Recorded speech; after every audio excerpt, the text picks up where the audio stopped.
Each year about this time, I get a little twinge that lasts most of August, especially when I walk into a grocery store or Target or some other place where they have all the back to school shopping aisles.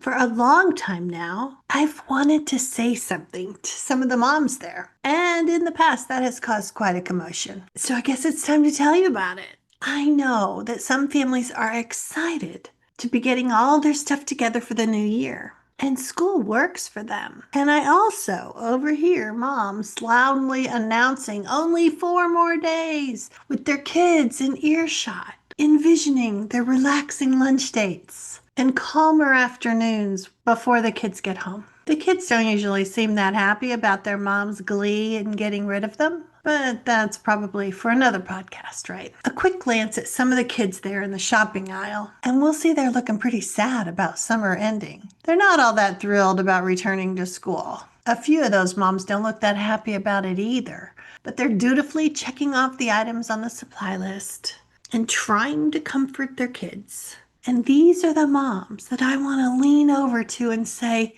don't do it.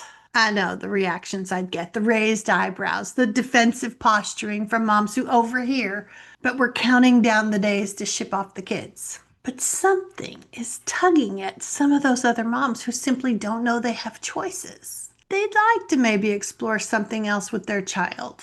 They are parents who see how quickly the days pass, and they want more time with their sons and daughters, not less. These parents see their own family as the most important unit and not their child's homeroom teacher or class. Maybe this sounds like you or someone you know. For those of you already unschooling, listening to the podcast, do you feel that urge to toss a lifeline to these parents and say, don't do it?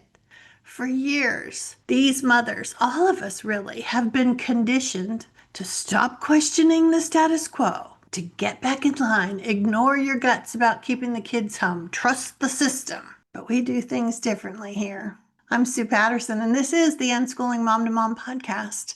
I bring little unschooling pep talks to you. Short, usually about 10 minutes or so, information to help you see how unschooling works. I've been creating resources for nearly 30 years, and I can help you too. We all learn differently, so I want you to find what works best for you, because knowledge plus support, that's what's going to lead you to unschooling success. And I offer both. So we're talking again about this back to school season that's everywhere, and my urge to whisper to people that they don't have to send their kids to school. I know there's resistance. For a lot of people, they quickly rationalize that sending them off to school is the right thing to do.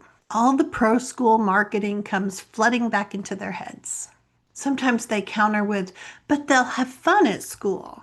If this is something that popped into your head, have you forgotten the boredom, the frustration with the canceled field trips that were only 2 or 3 in a whole year anyway? The staring at the clock, waiting for the bell to ring? Sure, you can probably remember some fun times, but were there really that many as compared to when you were out of school in the afternoons or the summer? Or they think they learned so much at school. That's not even true compared to the thousands of hours they actually spend there over a child's lifetime. Studies show that children receive only about 75 minutes of instruction time a day. That's not even an hour and a half. With so much time shuffling to classrooms, waiting for the class to settle down, the bureaucracy and the busy work, collecting and passing out paperwork, going to assemblies, lunch, recess, not to mention that the instruction is aimed at the center of the bell curve and is obsessed with test prep. It's pretty clear that not a lot of learning is happening. And what if they just weren't listening that day? Others argue they love being with friends. Well, they might, but not at school. They only have like 3 minutes to get from class to class and a brief lunchtime to hang out together, if they're lucky enough to have the same lunch period or be allowed to sit at the same table. And really, how many other kids did you hang out with after school? My school day was spent making plans for how we might hang out after school or on the weekends, but it wasn't that fun hanging out with them in class. Just because your desk is next to someone doesn't mean you have any shared interests. You just have shared birth years or shared first letter of your last name. And what about the bullying that so many kids have to endure? They end up creating all kinds of maladaptive coping mechanisms.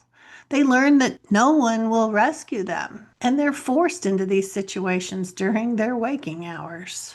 Maybe the worry is, but I couldn't homeschool. I'm not a teacher. But it's not necessary. Most of the education they received in school to become teachers has to be shelved because of the way the system is set up. Even if teachers are good, most of their time is spent on crowd control and test prep and creating lesson plans for the entire class. It isn't individualized the way that you could do with your own child.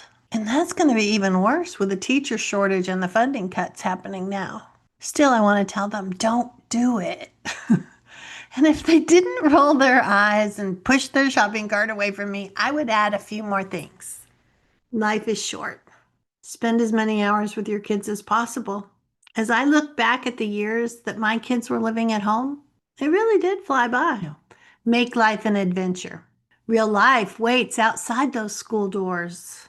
Parents can have the incredible opportunity to become tour guides for the kids on these explorations and discoveries, learning right alongside them. Learning is everywhere. Learning happens every day, all the time. It doesn't have to be divided up and parceled out in dull, boring, disconnected ways. When you relax and start to look for it, you'll see it hidden through all the kids' activities and conversations on YouTube as they're pondering something they saw or they heard. I'd tell them you're not alone. Hundreds of thousands of kids are homeschooling and even unschooling. They're all discovering that schools do not have a corner on that market of learning. They're living in a way that allows them to pursue their interests, practice personal responsibility, learn on their own or in groups, make friends, and create entire communities out in the real world. And resources abound. I have all kinds of ways for you to get some support and information. You don't have to do this alone, especially next week when we start our Not Back to School 30-day reset. We're doing it all together, and you're invited to come get some support. If you watch this a little later, though, I'll have some other options for you too, so don't worry, because I am right here rooting you on, walking along beside you, holding your hand. So if you're wondering if some option exists that could work for your family, or you have that uneasy feeling that you're trying to ignore, maybe it's time to make a change. It doesn't have to be forever.